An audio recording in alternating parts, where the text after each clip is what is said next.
Hi, my name is Scott Whistler. The title of this talk is Genetic Testing, Your Community, Your Family, and You. Alright, so a little brief history. Marie just got done talking about some of the laws and why they're in place. These are the current laws, and they both amend HIPAA, which many of you probably are familiar with. If you go to the doctor's office, you have to fill out a bunch of paperwork every time because of HIPAA. GINA, which stands for the Genetic Information Non-Discrimination Act, came into effect in 2008. Title I makes it illegal for health insurance companies to discriminate based on genetic information. Title II makes it illegal for employers to discriminate on genetic information. They amend Social Security as well. What they don't apply to is employers with less than 15 employees, and does not cover long-term, life, or disability insurance. So they can still discriminate in those realms of insurance. The ACA, the Affordable Care Act, signed in 2010 by President Obama, says patients can't be denied coverage because of pre-existing conditions. Like she said, the genetic tests that may or may not lead to a condition down the road. And then, as well as there's multiple state laws, they leave it up to the state from the federal level concerning things such as life insurance. 15 states have laws concerning that, 17 states with disability, and only 9 concerning long-term health care. Ohio, none. There's no laws in Ohio with those 3. So, your community. When I say community, I'm talking about just fellow humans, fellow Americans, how it affects them. Insurance policy has a long-term standing of 2 things: risk classification and price differentiation. Risk classification categorizes individuals with similar projected claims.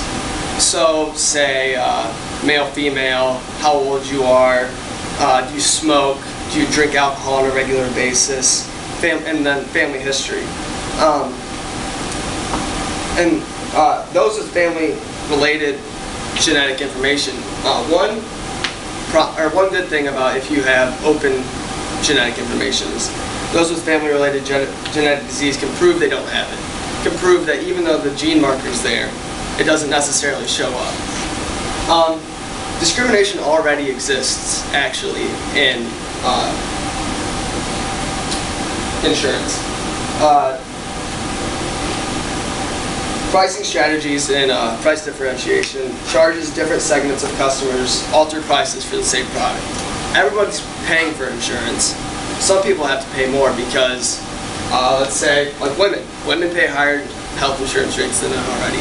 Mainly due to pregnancy, actually, because it costs a lot to go through a pregnancy. Family history is used to determine health insurance rates. If you have a family history of heart disease, your insurance rate is probably going to be higher. So why not genetic information? Why can't we use this in the same sense to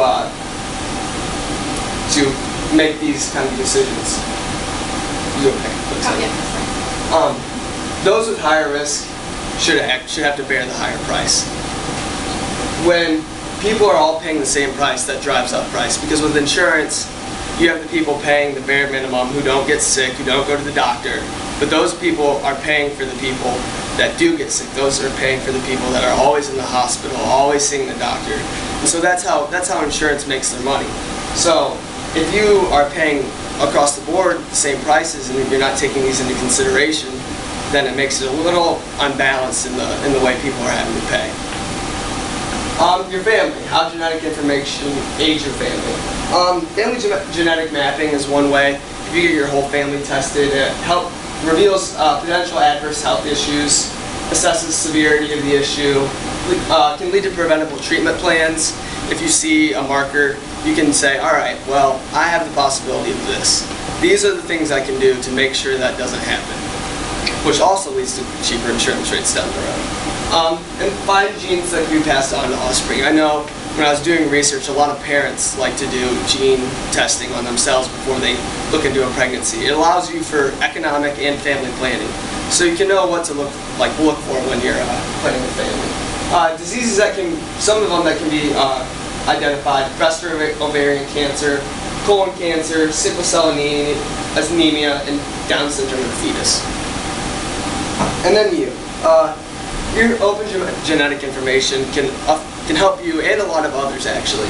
In a 2007 poll by the Genetics and Public Policy Commission said 93% of people said researchers, they approved genetic information open use for researchers to find new ways to diagnose, prevent, or treat disease. They approved 93% again for doctors to help identify a person's risk of having a bad reaction to a particular medicine. Again with doctors to identify a person's risk of disease where treatment or medication exists, 91%. And 86% doctors to identify a person's risk of having a child with a serious genetic disease. And then again at 79% doctors to identify a person's risk of disease where no treatment or medication exists. So your information can be used for research down the lines, which can help lead to preventable measures, which then in turn also drives down insurance rates. If you can find ways where you don't have to, or where you can prevent these things, where certain diets or certain medication comes into existence because of research, then all this open genetic information can help lead to a more promising future. Thank you.